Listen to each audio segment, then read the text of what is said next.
All right, everybody, we're ready for Egypt Lesson 2. So for Lesson 2 in Egypt, we're going to talk about the economics, their science and technology, as well as some of their belief systems. So when we start here with life in Egypt, to build on what we know, as you've seen, Egypt prospered along the Nile River. This prosperity made life easier and provided greater opportunities for many Egyptians. Work and family life. How did work and social roles affect the people of ancient Egypt? When farmers produce food surpluses, that society's economy begins to expand. Cities emerge in the centers of culture and power, and people learn to do jobs that do not involve just agriculture. For example, some ancient Egyptians learned to be scribes. Those were peoples whose jobs were to write and keep records down. Specialized jobs. As Egyptian civilizations grew more complex, people took on jobs other than that of a farmer or a scribe. Some skilled artisans erected stone or brick houses and temples. Other artisans made pottery, incense, mats, furniture, linen clothing, sandals, and jewelry. A few Egyptians even traveled to the Upper Nile to trade with other Africans. These traders took Egyptian products with them, such as scrolls, linen, gold, and jewelry, and they brought back exotic woods, animal skins, and live beasts. Rulers and priests.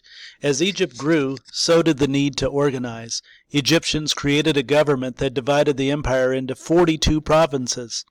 Many officials worked to keep the provinces running smoothly. Egypt also created an army to defend itself.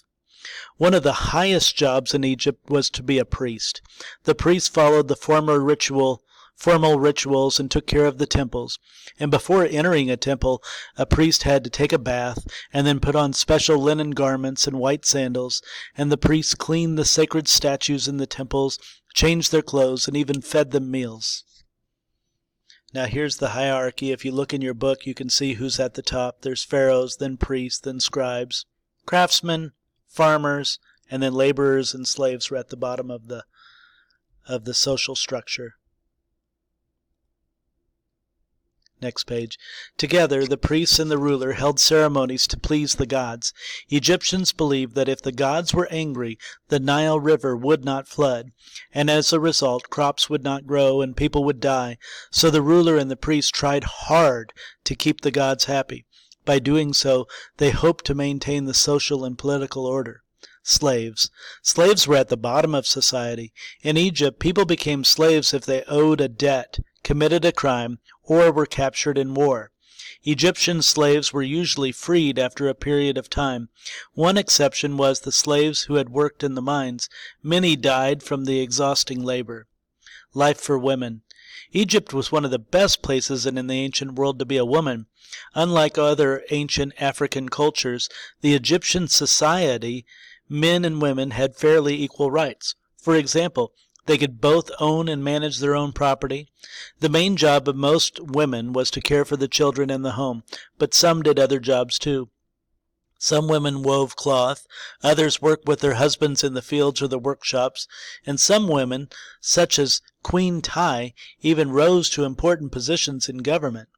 Childhood. Children in Egypt played with toys such as dolls and animal figures, board games and marbles. Their parents made the toys from wood or clay, and boys and girls also played rough physical games with balls made out of leather and reed. Boys and some girls from wealthy families went to schools, run by scribes or priests, and most other children learned their parents' jobs. Most all Egyptians married whenever they were in their early teenage years. What were the levels of Egyptian society? How did learning the levels of Egyptian society we just talked about with the triangle on the last page? As in many societies, much of the knowledge in Egypt came from the priests who studied the world to find out how to please the gods, and other advances came because of practical discoveries.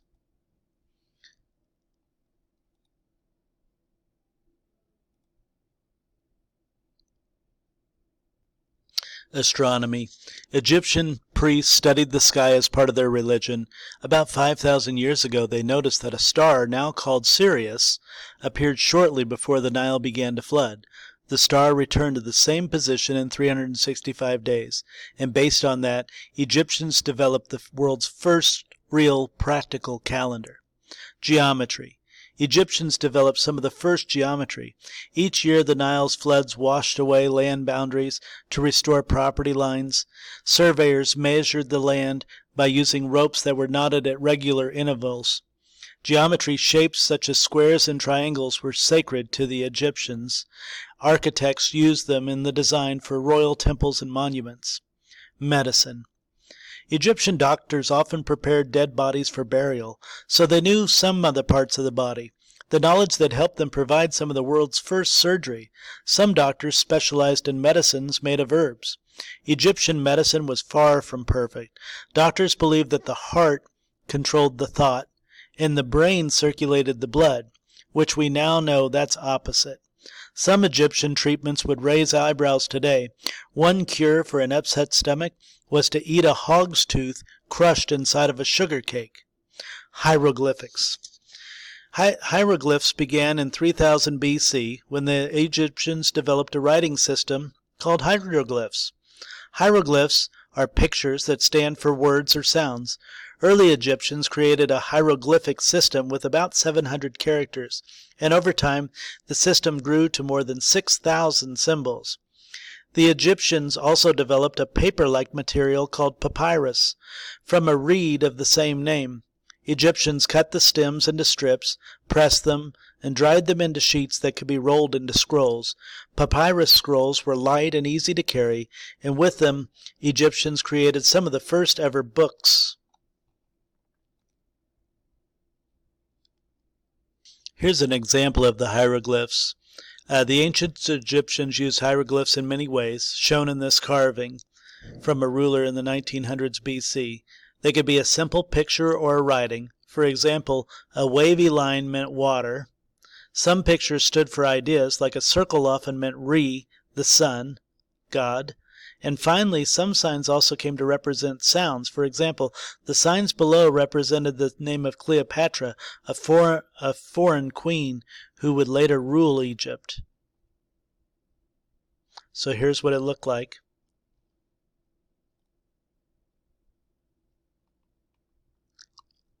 All right, Judgment of the Dead. Here we go. Egyptians believed that bad deeds made a heart heavy, and they thought that the god Anubius weighed each dead person's heart and showed in this Egyptian art piece to see how heavy it was.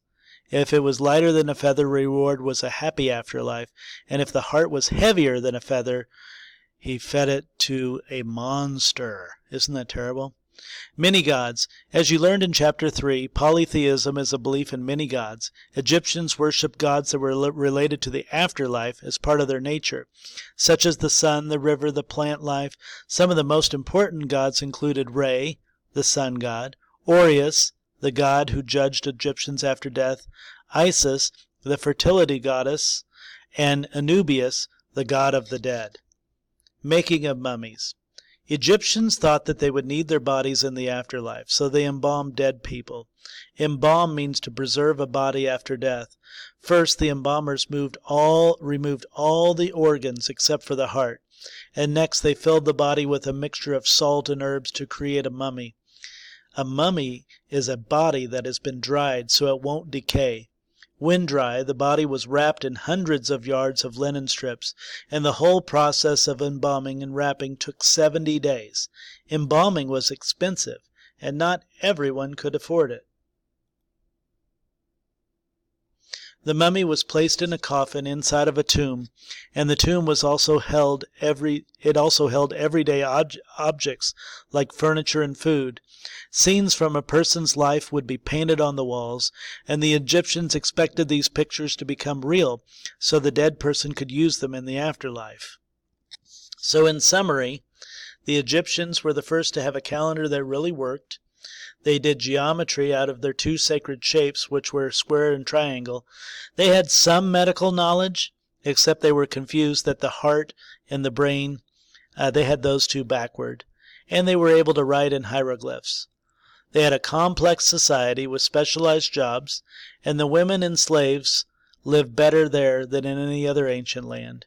They also believed in a lot of gods, and they believed that there was life after death. And that's why they had mummies, and they preserved the body so that they could use it in the afterlife.